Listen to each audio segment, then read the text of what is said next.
Hi guys, இன்னைக்கு நாம் பார்க்க போகிறது பேசஞ்சர்ஸ் அப்படிங்கிற ஒரு சைஃபை படத்தை பற்றி தான் பார்க்க போகிறோம். இந்த படத்தில் நடித்தது கிறிஸ் பிராட், ஜெனிஃபர் லாரன்ஸ். சரி வாங்க இந்த படத்தை பற்றி பார்க்கலாம். கதை என்னென்னா, ஃப்யூச்சரில் நம்ம வாழ்கிற பூமி வாழ தகுதி இல்லாமல் ஆகிடுச்சு. அதனால் பூமியில் இருக்கிற எல்லா மக்களும் ஒரு மிகப்பெரிய ஸ்பேஸ்ஷிப்பில் வேறொரு கிரகத்துக்கு போக ட்ரை பண்ணுறாங்க.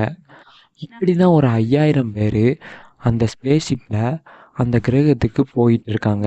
பட் அந்த கிரகத்துக்கு போக 120 வருஷம் ஆகும். அதனால் எல்லாரும் என்ன பண்ணுறாங்கன்னா, அந்த ஸ்பேஸ்ஷிப்புக்குள்ளேயே ஹைப்பர்னேஷனில் தூங்கிடுறாங்க. அப்படி 120 வருஷம் ஆனதுக்கப்புறம் அந்த கிரகத்தை ரீச் ஆனதுக்கப்புறம் எல்லாரும் எழுந்துருவாங்க. அவங்களுக்கு வயசே ஆகியிருக்காது. ஸோ எந்த ப்ராப்ளமும் இல்லை.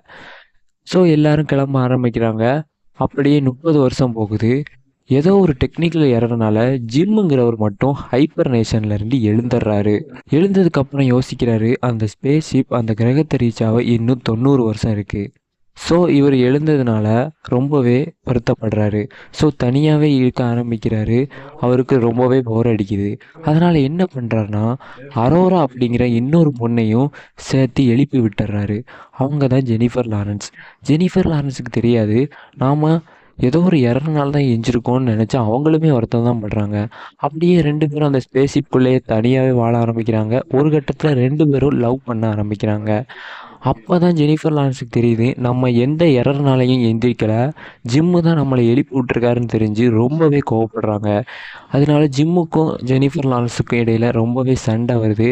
அதுக்கப்புறம் என்ன நடந்துச்சு, ஒரு கட்டத்தில் அந்த ஸ்பேஸ்ஷிப்பில் ப்ராப்ளம் வருது. அந்த ப்ராப்ளமை சரி பண்ணாங்களா, கடைசியில் இவங்க 2 பேரும் தப்பிச்சாங்களா, எப்படி வாழ்ந்தாங்க, இவங்களோட வாழ்க்கை எப்படி முடிஞ்சுது அப்படிங்கிறத ரொம்பவே ஹார்ட் வார்மிங்காக அந்த படத்தை முடிச்சிருப்பாங்க.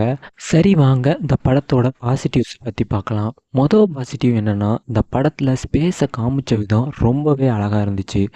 ரெண்டாவது, இந்த படத்தில் நடித்த கிறிஸ் பிராட் அண்டு ஜெனிஃபர் லாரன்ஸோட ஆக்டிங் ரொம்பவே தத்ரூபமாக இருக்குது. மூணாவது, இந்த படத்தில் உள்ள ஸ்பேஸ்ஷிப்பை அண்டு அந்த டெக்னாலஜியை ரொம்பவே அழகாக வடிவமைச்சிருக்காங்க.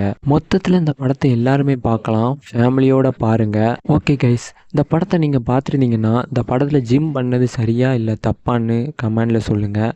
இதே மாதிரி நிறைய படங்களை பற்றி பார்க்கலாம். மறக்காமல் நம்ம சேனலை சப்ஸ்கிரைப் பண்ணுங்கள். Bye guys.